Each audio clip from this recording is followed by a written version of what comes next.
ಏನು ಮಾಡ್ಕೊಳಕಾಗಲ್ಲ. ಕನ್ನಡ ಮಾತಾಡ ಅಂತ ಹೇಳಿದ್ ನಾನು. मत करो ಆಯ್ತಾ, ಕನ್ನಡ ಮಾತಾಡ ಅಂತ ಹೇಳಿದ್ ನಾನು. कनाडा में रहो, ಆಯ್ತಾ, बैंगलोर में रहो तो तुम भी हिंदी बोलो। ನೀನ್ ಬೆಂಗಳೂರು ಬಂದಿರೋದು, तुम भी हिंदी में बात करो। ನಾನ್ ಹಿಂದಿ ಮಾತಾಡಲ್ಲ, ನೀನ್ ಕನ್ನಡ ಮಾತಾಡ್ಬೇಕು. ಬೆಂಗಳೂರು ಬಂದಿರೋ ನೀನು, ಆಯ್ತಾ. ಫಸ್ಟ್ ಆಫ್ ಆಲ್ ನನ್ನ ಸ್ಟೇಟ್ ನಲ್ಲಿ ಇರುವ ಎಲ್ಲ ಕನ್ನಡಿಗರು ಹತ್ರ ಕ್ಷಮೆಯಾಚಿಸ್ತೀನಿ. ನಾನು ಪಾಸ್ಟ್ 9 years ಇಂದ ಬ್ಯಾಂಗ್ಳೂರುದ ಭಾಗ ಆಗಿದ್ದೀನಿ. ಈ ಸಿಟಿ ಜೊತೆ ನನ್ನ ತುಂಬ ಸೆಂಟಿಮೆಂಟ್ಸ್ ಇದೆ.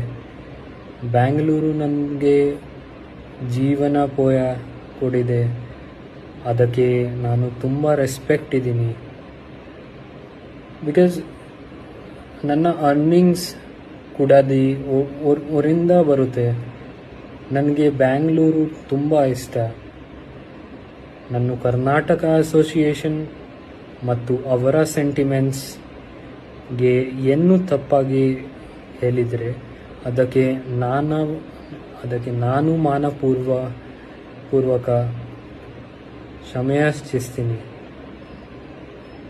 ನಾನು ಹತ್ತಿರ ಇರುವ ಪೊಲೀಸ್ ಸ್ಟೇಷನ್ಗೆ ಹೋಗಿ ಕ್ಷಮೆಯಾಚಿಸ್ತೀನಿ.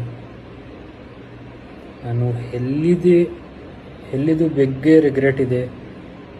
ಮತ್ತು ಒಂದು ಹೀಟೆಡ್ ಕಾನ್ವರ್ಸೇಷನ್ನಲ್ಲಿ ಡ್ರೈವರ್ ಜೊತೆ ಆಗಿದ ಸಮಯದಲ್ಲಿ ಬಂದಿತ್ತು. ಅದನ್ನು ತಪ್ಪಾಗಿ ಹೇಳಿದ್ದರೆ ದಯವಿಟ್ಟು ಕ್ಷಮಿಸ್ರಿ.